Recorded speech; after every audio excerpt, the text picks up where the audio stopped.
ଏବେ ସିଚୁଏସନ୍ ସମ୍ପୂର୍ଣ୍ଣ ଭାବରେ ନିୟନ୍ତ୍ରଣାଧୀନ ରହିଛି।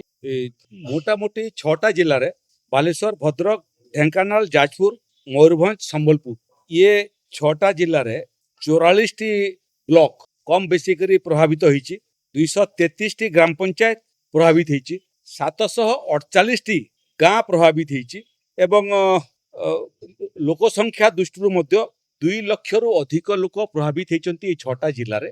ये 6टा जिला बाहर सुंदरगढ़, झारसुगुड़ा, बरगढ़, नुआपड़ा, बलांगीर, कलाहांडी, रायगड़ा एवं किछि गजपति और मालकानगिरी आज वर्षा हवा कारण लोके प्रभावित होइछन्ति। ये प्रभावित लोक मानक जहाँ सब आवश्यक प्रशासन पाखरे दायित्व थिला से दायित्व को जिला प्रशासन माने निखुण भाव ताकू सामना करिसेंति एवं समाधान करिसेंति। ये क्रम प्राय 30,000 लोक ये 6टा जिल्लारू स्थानांतरित होइछन्ति। अन्य जिला मानकु मध्य किछि लोक स्थानांतरित होइछन्ति, जदिओ सेमानकर संख्या कम किंतु सेमाने मध्य स्थानांतरित होइछन्ति। जो माने स्थानांतरित होइछन्ति सेमानक पई रंधा खाद्यर व्यवस्था करा हिची। जो माने छोट छोट छुआ अछन्ति तांको पई शिशु खाद्यर व्यवस्था हिची। जो माने वयस्क लोक अछन्ति, महिला अछन्ति सेमानक पई मध्य स्वतंत्र व्यवस्था हिची। पुलिस प्रशासन मध्य प्रत्येक रिलीफ सेंटर रे महिला मानकर पई स्वतंत्र भावरे महिला पुलिस मध्य नियोजित करिसंती। एठी एटा मध्य उल्लेख करिवार आवश्यकता अछि जे 226 टी गां जलबंदी भितरे अछि। गुड़िए जगार जलर बंदीर उच्चता कमिबारे लागि किछि जगार स्थिर रहिछि एवं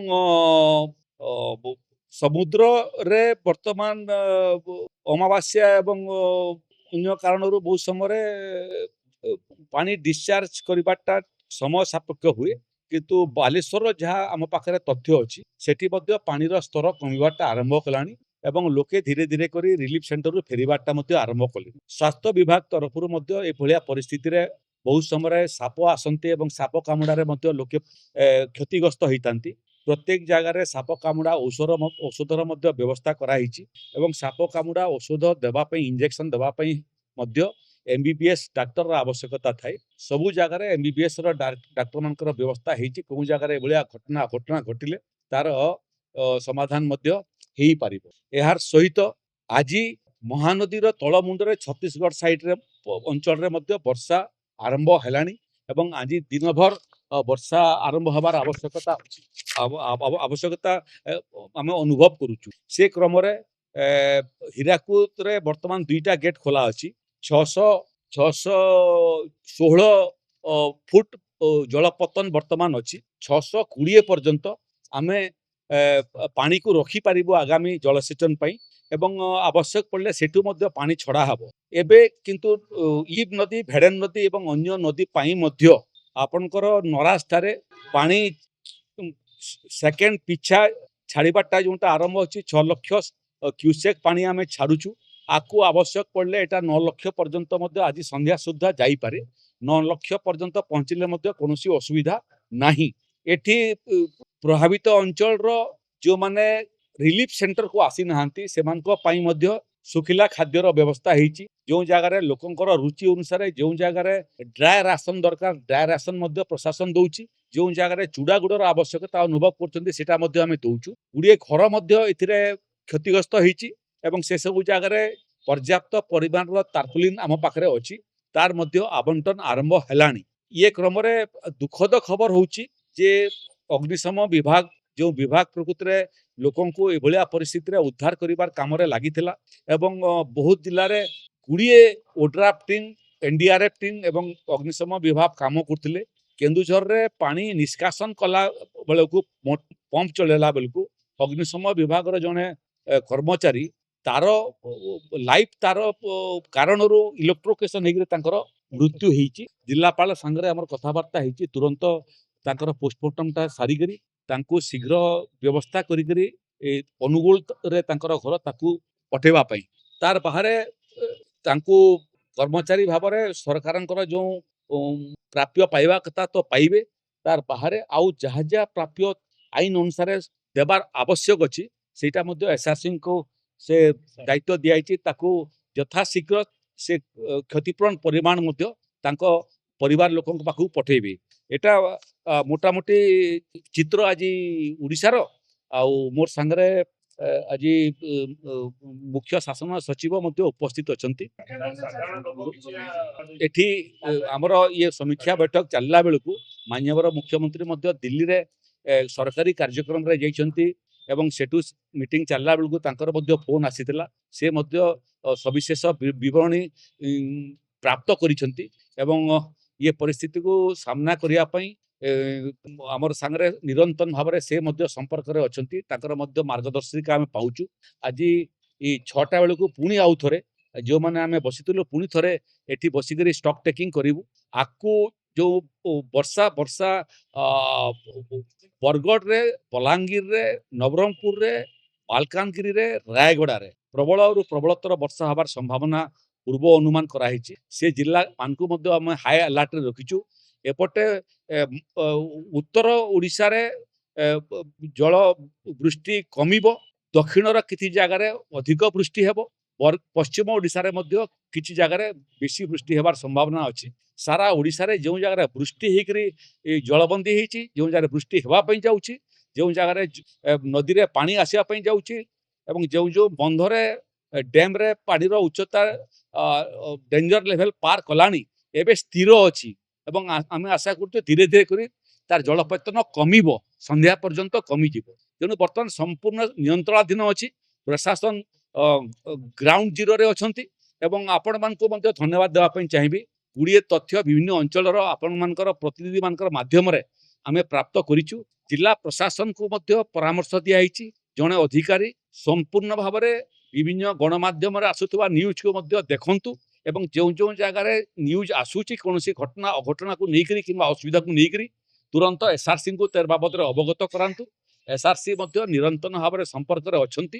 କିନ୍ତୁ ଆପଣମାନଙ୍କୁ ମଧ୍ୟ ପରାମର୍ଶ ମୁଁ କାଲିଠାରୁ ଦେଖୁଛି ଯେ ଗ୍ରାଉଣ୍ଡ ଜିରୋରେ ଅଧିକାରୀମାନଙ୍କର ସାଙ୍ଗରେ ଗଣମାଧ୍ୟମର ବନ୍ଧୁମାନେ ମଧ୍ୟ ବିପଜ୍ଜନକ ସ୍ଥାନରେ ରହିକରି ରିପୋର୍ଟିଂ କରୁଛନ୍ତି। ଆପଣମାନଙ୍କୁ ମଧ୍ୟ ପରାମର୍ଶ ଯେ ଆପଣମାନେ ବି ଟିକେ ସତର୍କ ରୁହନ୍ତୁ ଏବଂ ନିଜର ସୁରକ୍ଷା ପ୍ରତି ଧ୍ୟାନ ଦିଅନ୍ତୁ ଏବଂ ଲୋକମାନଙ୍କୁ ମଧ୍ୟ ଆମର ଅନୁରୋଧ ସେମାନେ ମଧ୍ୟ ସତର୍କ ରୁହନ୍ତୁ, ପାଣି ଜାଗାରେ ରହନ୍ତୁ ନାହିଁ। ବହୁତ ସମୟରେ ସାପ କାମୁଡ଼ା ଭଳିଆ ଘଟଣା ଘଟିଥାଏ।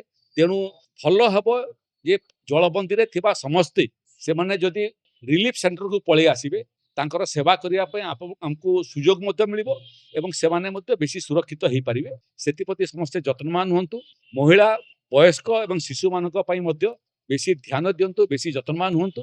ରାଜ୍ୟ ସରକାର ସମସ୍ତ ପରିସ୍ଥିତି ପାଇଁ ସମସ୍ତ ସାହାଯ୍ୟ ସହଯୋଗ ପାଇଁ ତାଙ୍କର ପଛରେ ଅଛି। ଆମେ କୌଣସି କସର ଛାଡ଼ିବୁ ନାହିଁ ଲୋକଙ୍କ ସେବାରେ ଏବଂ ଲୋକଙ୍କର କଷ୍ଟ ଲାଘବ କରିବାରେ ନିଜକୁ ନିୟୋଜିତ କରିବା ପାଇଁ। କେଜୁଆଲିଟି ଗୋଟିଏ ଯୋଉଟା ଆପଣଙ୍କୁ କହୁଥିଲି ମୁଁ, ସେ କେଜୁଆଲିଟି ଦେଖନ୍ତୁ ଯାଜପୁର ଯୋଉଟା ବ୍ୟାପକ ଭାବରେ କ୍ଷତିଗ୍ରସ୍ତ ହୋଇଛି, କେଜୁଆଲିଟି ଶୂନ, ବାଲେଶ୍ୱର ଶୂନ, ଭଦ୍ରକ ଶୂନ। ସେ କ୍ରମରେ ବାକି ଯେଉଁ ଅଞ୍ଚଳ ମାନେ ମଧ୍ୟ ଅଳ୍ପ ଅଳ୍ପ ପ୍ରଭାବିତ ହେଇଛି ସେଥିରେ ମଧ୍ୟ କେଜୁଆଲିଟି ଶୂନ। କେନ୍ଦୁଝରରେ ଯେଉଁ କେଜୁଆଲିଟିର ଖବର ଆମ ପାଖକୁ ଆଇଛି, ଗୋଟେ ଅଗ୍ନିଶମ ବିଭାଗର କର୍ମଚାରୀଙ୍କର ବିଜୁଳି ସ୍ପର୍ଶ କାରଣରୁ ତାଙ୍କର ଦେହାନ୍ତ ହେଇଛି।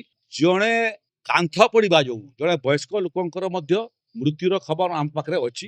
ତାଙ୍କର ପାଇଁ ମଧ୍ୟ ବ୍ୟବସ୍ଥା କରିବା ପାଇଁ ଜିଲ୍ଲାପାଳଙ୍କୁ କୁହାଯାଇଛି। ଜଣେ ଛୋଟ ଛୁଆ ପାଣିରେ ଭାସି ଯିବାର ମଧ୍ୟ ଖବର ଆମର ହସ୍ତଗତ ହେଇଛି। ସେ ବାବଦରେ ମଧ୍ୟ ଜିଲ୍ଲାପାଳଙ୍କୁ ଅବଗତ କରାଯାଇଛି। 3ଟା ଯାକ କେନ୍ଦୁଝରର ଘଟଣା ଏବଂ ଏ ବାବଦରେ ମାନ୍ୟବର ମୁଖ୍ୟମନ୍ତ୍ରୀଙ୍କର ଜିଲ୍ଲା ହେଇଥିବା କାରଣରୁ ମାନ୍ୟବର ମୁଖ୍ୟମନ୍ତ୍ରୀଙ୍କୁ ମଧ୍ୟ ଏ ବାବଦରେ ଅବଗତ କରାଯାଇଛି। ଯେଉଁମାନେ ଏଥିରେ କ୍ଷତିଗ୍ରସ୍ତ ହୋଇଛନ୍ତି ସେମାନଙ୍କର ଯାହା ଯାହା ଆନୁଷାଙ୍ଗିକ ସାହାଯ୍ୟ ସହଯୋଗ ଏବଂ କ୍ଷତିପୂରଣ ରାଶିର ଆବଶ୍ୟକତା ଅଛି, ସେଟା ବିପର୍ଯ୍ୟୟ ପରିଚାଳନା ବିଭାଗ ତରଫରୁ ହଉ କିମ୍ବା ମୁଖ୍ୟମନ୍ତ୍ରୀଙ୍କର ସାହାଯ୍ୟ ପାଣ୍ଠିରୁ ହଉ ତାଙ୍କୁ ପ୍ରଦାନ କର। ଢେଙ୍କାନାଳ ଜିଲ୍ଲାର ହ୍ୟୁମାନ୍ କ୍ୟାଜୁଆଲିଟିର କୌଣସି ଖବର ଆମ ପାଖରେ ନାହିଁ। ଇଏ କେନ୍ଦୁଝର ଛାଡ଼ିଦେଲେ ଅନ୍ୟ କୌଣସି ଜିଲ୍ଲାର ହ୍ୟୁମାନ୍ କ୍ୟାଜୁଆଲିଟିର ଖବର ନାହିଁ। ଏପରିକି ପଶୁ ସମ୍ପଦର ମଧ୍ୟ କ୍ଷୟକ୍ଷତିର ରିପୋର୍ଟ ଆମ ପାଖରେ ନାହିଁ। ସମସ୍ତେ ସୁରକ୍ଷିତ ଅଛନ୍ତି। କେନ୍ଦୁଝର ବ୍ୟାପକ ଭାବରେ ଏ ବର୍ଷା ଦ୍ୱାରା ପ୍ରଭାବିତ ହେଇନାହିଁ, କିନ୍ତୁ ତା ସତ୍ତ୍ୱେ ସବୁଥିରୁ କମ୍ ପ୍ରଭାବିତ ଜିଲ୍ଲା ହେବା ସତ୍ତ୍ୱେ ସେଠୁ 3ଟା କ୍ୟାଜୁଆଲିଟିର ରିପୋର୍ଟ ଆମ ପାଖରେ ପହଞ୍ଚିଛି। ମହାନଦୀରେ ପାଣି ଆସିବ, ମହାନଦୀରେ ପାଣି ବଢ଼ିବ। 616 ମିଟର 616 ଫୁଟ ପାଣି ବର୍ତ୍ତମାନ ଅଛି। ମାତ୍ର 2ଟା ଗେଟ୍ ଖୋଲିଛି। ଆମେ ଆହୁରି 4 ଫୁଟ ପାଣି ଇନଟେକ୍ କରିପାରିବୁ। ତେଣୁ 620 ପର୍ଯ୍ୟନ୍ତ ଆମେ କୌଣସି ଗେଟ୍ ଛାଡ଼ିବାର ସମ୍ଭାବନା ନାହିଁ।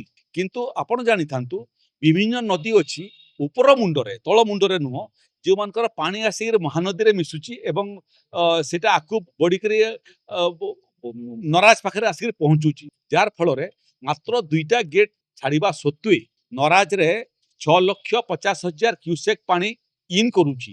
ଏ ବର୍ଷା କାରଣରୁ ଇଏ ପାଣି ମଧ୍ୟ କମିବା ପାଇଁ ଯିବ। 620 ଫୁଟ ଯଦି ହେଇଗଲା ଆମେ ତୃତୀୟ ଚତୁର୍ଥ ଗେଟ୍ ହୁଏତ ଛାଡ଼ିବାର ଆବଶ୍ୟକ ପଡ଼ିପାରେ। ସେ ସମୟରେ ମଧ୍ୟ ଆମର ଆକଳନ ହେଉଛି ଯେ କୌଣସି ପରିସ୍ଥିତିରେ 9 ଲକ୍ଷ କ୍ୟୁସେକ୍ରୁ ଅଧିକ ପାଣି ନରାଜକୁ ଆସିବ ନାହିଁ। 9 ଲକ୍ଷରୁ ଅଧିକ ହେଲେ 10 ଲକ୍ଷ ହେଲେ ସମସ୍ୟା ଆରମ୍ଭ ହୁଏ। ସମସ୍ୟା ଆରମ୍ଭ ହେଲା ପର୍ଯ୍ୟନ୍ତ ଆମେ ଅନୁମାନ ଲଗେଇଛୁ ଯେ ସେତିକି ପାଣି ନରାଜରେ ମଧ୍ୟ ଆସିବ ନାହିଁ। ଏ ପୁରା 30ଟା ଜିଲ୍ଲା ଆଲର୍ଟରେ ଅଛନ୍ତି। ବର୍ଷା ତ ବରଗଡ଼ରେ ମଧ୍ୟ ପ୍ରଚଣ୍ଡ ବର୍ଷା କାଲିଠୁ ଚାଲିଛି। ବରଗଡ଼ର କଲେକ୍ଟର ଆଲର୍ଟରେ ଅଛନ୍ତି।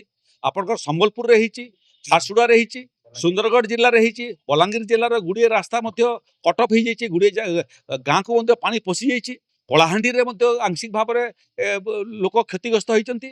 ସାରା ଓଡ଼ିଶାରେ କେଉଁଠି କମ୍ କେଉଁଠି ବେଶୀ, ଆଉ କ୍ଷତି କଥା ଯେତେବେଳେ ପଡ଼େ ରାଜ୍ୟ ସରକାରଙ୍କର ମତ ସ୍ପଷ୍ଟ। ଗୋଟିଏ ବ୍ୟକ୍ତି ଯଦି କ୍ଷତିଗ୍ରସ୍ତ ହେବ ତାକୁ ଆମେ ଲଘୁ ଆକାରରେ ନ ନେଇକରି ତାକୁ ମଧ୍ୟ ସିରିୟସଲି ନେବୁ। ତେଣୁ ଛୋଟ ଆକାରରେ, ମଧ୍ୟମ ଆକାରରେ, ବଡ଼ ଆକାରରେ ଯେଉଁ ଯେଉଁ ଜିଲ୍ଲା ସବୁ କ୍ଷତିଗ୍ରସ୍ତ ହୋଇଛି ସବୁ ରାଜ୍ୟ ସରକାରଙ୍କର ଡୋମେନ୍ ଭିତରେ ଅଛି। ଆଉ ମୋର ସାଙ୍ଗରେ ମୁଖ୍ୟ ଶାସନ ସଚିବ ମଧ୍ୟ ଉପସ୍ଥିତ ଅଛନ୍ତି, SRC ମଧ୍ୟ ଉପସ୍ଥିତ ଅଛନ୍ତି, ଅଗ୍ନିଶମ ବାହିନୀର DG ମଧ୍ୟ ଉପସ୍ଥିତ ଅଛନ୍ତି। ସେମାନେ ଟିକେ ତାଙ୍କର ଏ ବାବଦରେ ସମୀକ୍ଷା ବାବଦରେ ତାଙ୍କର ମଧ୍ୟ ରିପୋର୍ଟିଂ କରାଇବେ।